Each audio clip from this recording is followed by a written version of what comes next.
सलामती है। आप फ्लाई जिना पे अगर सफर करने के लिए टिकट ले चुके हैं, ले रहे हैं, इकॉनमी देख रहे हैं, तो ये वीडियो देखना बहुत जरूरी है। फ्लाई जिना एक ऐसी एयरलाइन है जो पाकिस्तान में नहीं आई है। दोस्त कहते हैं कि एयर अरेबिया की तरफ से जिना यानी इस एयरलाइन के हवाले से जो पाकिस्तान में फ्लाई कर रही है, न्यूली लॉन्च है और मैंने इसमें सफर किया है, बारहा सफर किया है, उसके ऊपर मबनी अपने एक्सपीरियंस आपके साथ शेयर कर रहा हूं।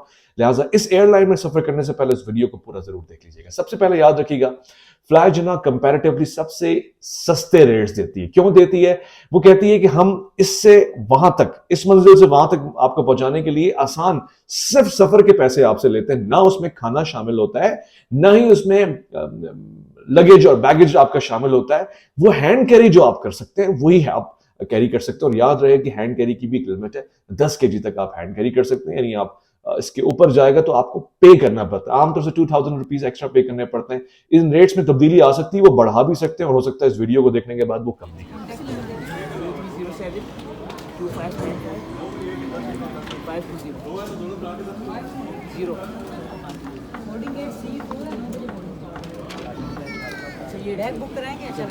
मगर होता क्या है कि जब कोई टिकट परचेज कर लेता है, उसको ये अंदाजा नहीं होता, वो सोचता है जी एक तरफ मुझे एयर सियाल एंड एक्सेट्रा मुझे 15,000 का टिकट दे रहा है, let's suppose another airline ABC, और मुझे यहां से फ्लाई जिना से मुझे 9,000 10,000 का टिकट मिल रहा है, तो वो फौरन से उसको कर लेता है। फिर सामान वो वही 30 केजी ला रहा होता है अपने साथ, जो कि नॉर्मल एयरलाइन दे रही होती है। यहां पर आके वो फंस जाता है, फिर उसको काउंटर पे कहा जाता है सर आपको एक्स्ट्रा पे करना पड़ेगा। मिल मिला के वो पैसे फिर आपको एक्स्ट्रा पे करने पड़ते हैं। और मजीद फिर आप अंदर जाते हैं, आपको ख्याल आता है खाना तो इसमें शामिल नहीं, अब सारे आसपास खाना खा रहे हैं और आपको खाना। चाय अलबत्ता सस्ती मिलती है जनाब, सिर्फ 100 रुपए की चाय पर परवास करते हुए जहाज में आपको फ्लाई जिना में मिलती है। बाकी सब चीज़ें महंगी हैं। यहाँ तो साहिल समंदर पे बहुत कुछ महंगा मिलता है, ये तो ऊपर की नगरी है।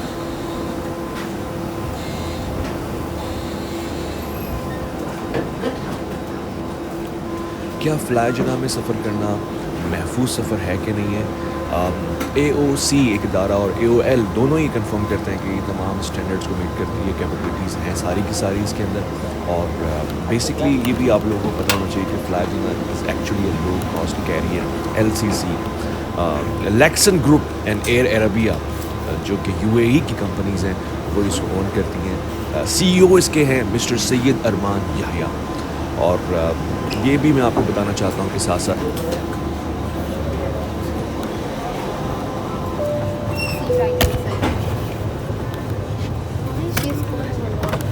वैसे तो ये काम मुझे ज़ाती तौर से बड़ा गैर अखलाकी लगता है, मगर आप लोगों को दिखाने के लिए कि फ्लाई जिना की इनसाइड स्टोरी क्या है। अब इनकी जो एयर स्टाफ है उसका कलर रेड है, ऑब्वियसली इनके होस्टेस भी रेड कलर का यूनिफॉर्म पहनते हैं और जो मेल हैं वो रेड टाई लगाते हैं। साथ साथ ये कि मैंने आगे बताया है कि जहाज़ साफ़ सुथरे अच्छे हैं, नए हैं, क्लीन है और सब कुछ रेडिश सा लगता है। और सीट कवर के ऊपर जो लगा होता है वो भी सारा रेड ही है।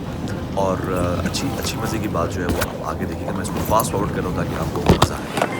मज़े की बात ये है कि यहाँ पर विंडो सीट मुझे मिली और मुझे अक्सर विंडो सीट मिल जाती है और मैं एंजॉय करता हूँ बाहर के मौसम को। ये कोई प्री प्लान तो होता नहीं है, ज़ाहिर को क्या पता है बाहर की वीडियो कौन बनाने वाला हूँ। नाम लेके घूम रही है एयर होस्टेस और उन्होंने कहा जी आपका नाम है, आपके लिए ये है और इनको मत देना, इनके पास कुछ नहीं। सो आप ऑकवर्ड फील करते हैं। वहां पे आपको एक्स्ट्रा पे करना पड़ता है, खाना परचेज करना पड़ता है। मिल मिला के टोटल बिल उतना ही बन जाता है जितना आप एयर सियाल या PIA या किसी भी दूसरी एयरलाइन में सफर करते हैं। मगर जो लोग सिर्फ सफर करना चाहते हैं और वो ये जानते हैं कि उनकी रोजाना की रूटीन है या उनको वीकली सफर करना है, उनके लिए एयरलाइन बजट के हवाले से रेकमेंडेड है, क्योंकि वो ऑब्वियसली कंपैरेटिवली अच्छे रेट्स दे रही है फिलहाल आज की तारीख में।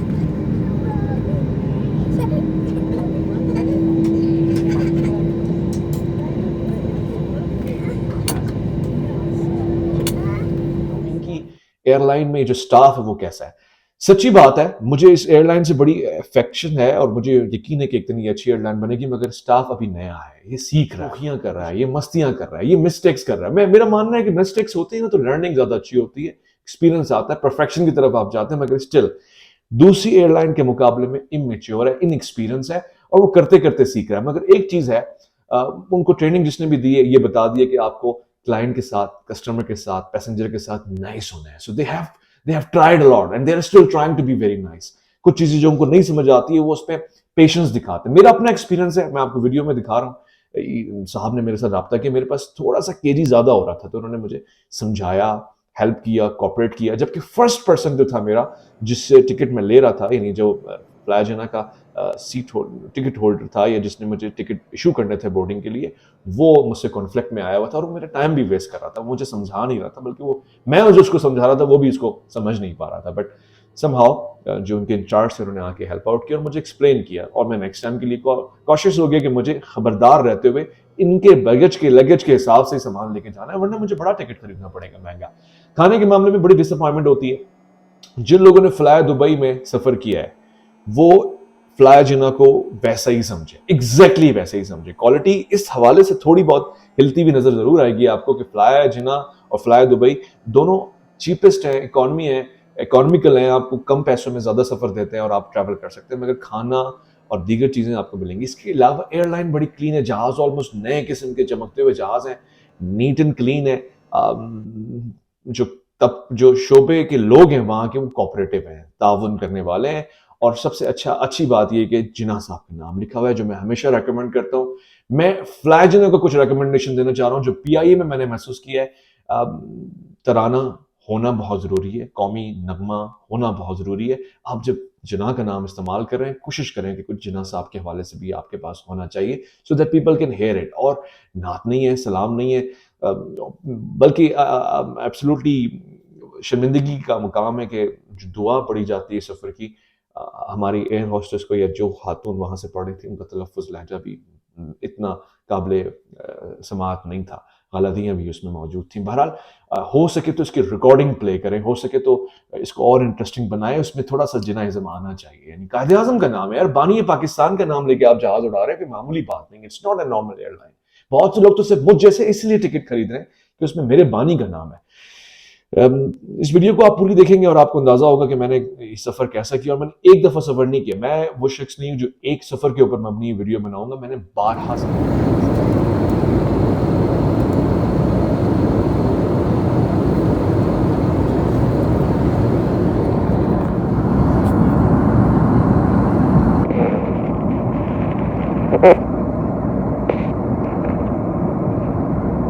ये टिकट मेरे सामने ही रखा हुआ है, इस वक्त से मैं आपको दिखा भी दूं, ये वन साइड टिकट है। इसके अलावा मैंने कई मरतबा सफ़र किया हुआ है, तो मुझे फ्लाइजिना का एक्सपीरियंस हुआ है और मैं वो एक्सपीरियंस आपके साथ शेयर कर रहा हूँ। अजीब बात ये थी फ्लाइजिना की कि ये 10 kg आपको कैरी करने देते हैं, और एडिशनल कोई अगर आपके पास नॉन कैरी हो जिसको आप जमा कराते हैं, उसके लिए चार्ज लेते हैं ऑनलाइन से 800, और अगर भूल जाएं यहाँ से करें तो 2000। सो ये शॉकिंग था क्योंकि हमारे ट्रैवल एजेंट ने करवाया और उसने ऑब्वियसली चीपेस्ट रेट्स कैच किए होंगे, मगर यहाँ पर आके मालूम ये हुआ कि आपको एडिशनल पेमेंट देनी पड़ेगी, क्योंकि मेरा वज़न 13 kg हो रहा था, जो 10 kg से ऊपर है। नहीं, मेरे सामान का वज़न, मेरा तो 13 kg नहीं हो सकता। एट द एंड किस किस्म के लोग ज्यादा सफर करते हैं? लोगों का क्या है, लोग सारे एक जैसे ही हैं, बट हाँ, जो लोग टाइमली पहुंचना चाहते हैं और वो कॉन्स्टेंटली सफर करते हैं, वैसे ही लोग आते हैं। सामान उनके पास कम ही होता है, और ज्यादा होता है तो वो रिसेप्शन पे लड़ाई करके आए हुए होते हैं ऑलरेडी।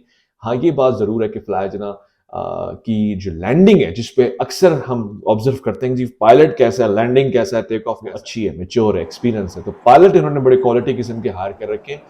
4 दफाओं पे मैंने देखा 4 लैंडिंग्स हुई हैं और बड़ी स्मूथ लैंडिंग हुई है, बड़ी कंफर्टेबल लैंडिंग हुई है, टेक ऑफ भी बड़ा अच्छा था। और एक और इम्पॉर्टेंट बात है जिसको बता के मैं आपसे इजाज़त लूँगा, फ्लाइजिना में सफ़र करने से पहले चंद चीज़ों का ख़ास ख्याल रखिएगा। ये टिकट जो आप ले लेते हैं, ये इम्पॉर्टेंट है। ये वाला हिस्सा आप घुमा देते हैं या गिरा देते हैं, आई गेस वो वहाँ आपको प्रॉब्लम हो जाएगा, इसको मिस नहीं कीजिएगा। लगेज को तो वैसे ही आपको प्रॉब्लम होगा जब आपके पास ये लगेज का टिकट नहीं लगा हुआ होगा, लोग उसको भी मिस कर जाते हैं। और बेहतर है कि अपना खाना पीना जूस अपने साथ लेके फ्लाई करें। छोटे सफ़र के लिए आई वुड रिकमेंड फ्लाइजिना। लंबे सफ़र के लिए हम और लंबे सफ़र करेंगे तो उसके बाद आपको बता सकेंगे कि ये अच्छा है कि नहीं है। अब जहाज़ के बाहर का मंजर,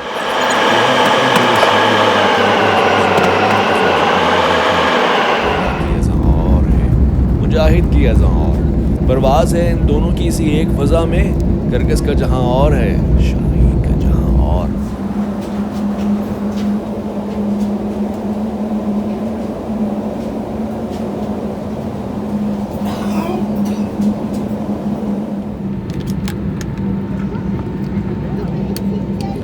this is one of the interesting part.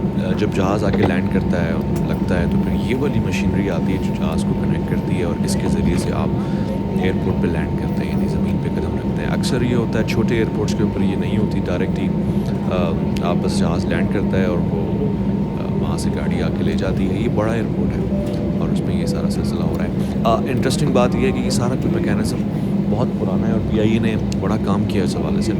जब इनिशियल स्टेज था, आज बल्कि उस ज़माने में दुनिया को हम सिखा कर आए थे कि चीज़ें कैसे होती हैं, यूएई और दीगर एयरलाइंस जिसमें एमिरेट्स भी शामिल है।